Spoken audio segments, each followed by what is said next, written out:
आषाढात येणारी अमावस्या म्हणजे दीप अमावस्या। या दिवशी नैवेद्याला कणकेचे दिवे बनवले जातात। बरेच जण हे दिवे वाफवून घेतात, पण आज कणकेचे तळलेले दिवे आपण बनवणार आहोत।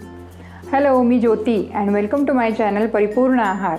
सकस आहार म्हणजेच परिपूर्ण आहार।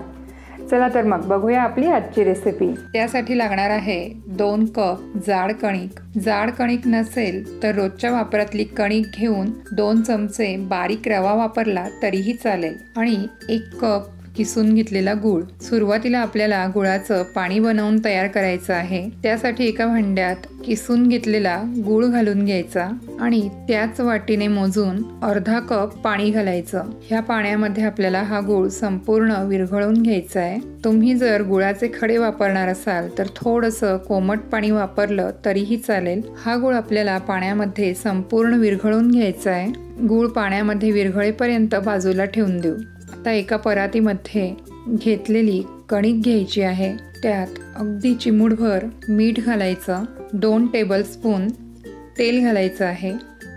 आता मीठ आणि तेल हे कणकेमध्ये व्यवस्थित मिक्स करून घ्यायचं। हे बघा, कणकेचा असा मुटका वळला गेला म्हणजे मोहन योग्य झालं आहे। आता ह्या कणकेच्या मधोमध थोडंसं आळं करून घ्यायचं आणि तयार करून घेतलेलं हे गुळाचं पाणी लागेल तसं थोडं थोडं घालून कणिक घट्ट भिजवून घ्यायची।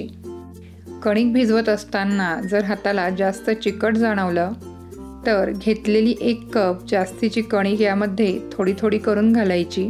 सुरुवातीला मी इथे 3ऱ्या कपापैकी अर्धा कप कणिक घेणार आहे।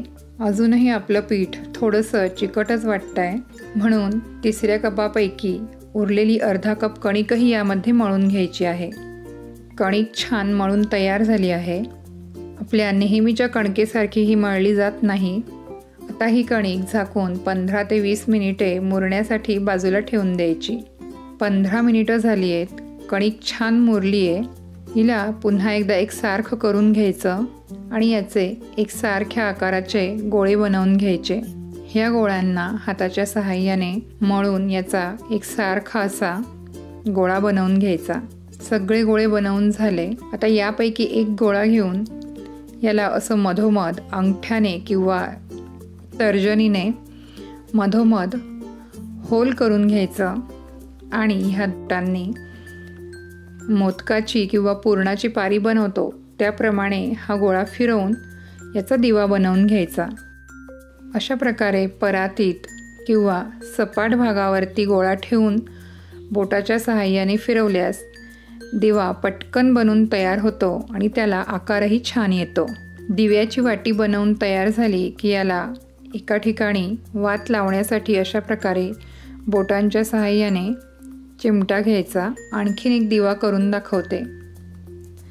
अशा प्रकारे गोळा हा परातीत किंवा सपाट पृष्ठभागावर ठेवून बोटाच्या सहाय्याने मधोमध होल करून मोदकाच्या पारीप्रमाणे बोटांच्या सहाय्याने गोल गोल फिरवून वाटी बनवून घ्यायची आणि वात लावण्यासाठी दिव्याच्या कुठल्याही एका कडेला बोटाच्या सहाय्याने अशी चिमटी घ्यायची की आपला दिवा बनून तयार होतो।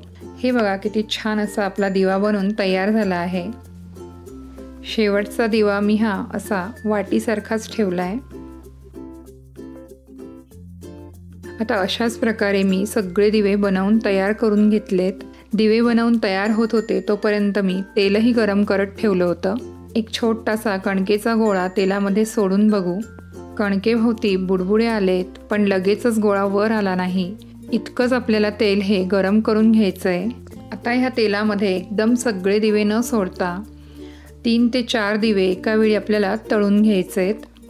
दिवे तेलामध्ये सोडले की लगेचच त्याला चमच्याने उलटसुलट करायचं नाही आणि दिवे तेलात गेल्यानंतर गॅसची फ्लेम मध्यम ते मंद ठेवायची, नाहीतर दिव्यांमध्ये गूळ वापरला आहे ते वरनं लगेचच करपतील आणि आतनं कच्चे राहतील। साधारण मिनिटभरानंतर चमच्याच्या सहाय्याने दिवे असे तेलामध्ये फिरवून घ्यायचे म्हणजे ते तळाला चिकटणार नाहीत। तळण्यासाठी शक्यतो जाड तळाची कढई वापरावी। दिव्यांना हलका बदामी रंग येण्यास सुरुवात झाली आहे। लगेचच हे दिवे तेलातनं काढून घ्यायचे। कारण बाहेर काढल्यानंतरही दिवे गरम असतात आणि त्यांची तळण्याची प्रोसेस ही सुरूच असते, त्यामुळे गार झाल्यानंतर ते आणखीन थोड्या डार्क रंगावर येतात. आता अशाच प्रकारे मी राहिलेले दिवेही तळून घेते. तयार आहेत आपले दीप अमावस्येच्या नैवेद्यासाठी लागणारे तळणीचे कणकेचे दिवे. तर मग यंदा तुम्ही देखील अशा प्रकारे दिवे बनवून बघा आणि आवडले तर कमेंट करून नक्की कळवा. रेसिपी आवडली तर लाईक आणि शेअर करायला विसरू नका. आणि चॅनलवर येणारा प्रत्येक नवीन व्हिडिओ बघण्यासाठी चॅनलला सबस्क्राईब करा आणि त्यासमोरील बेल आयकॉनवरही क्लिक करा. थँक्यू.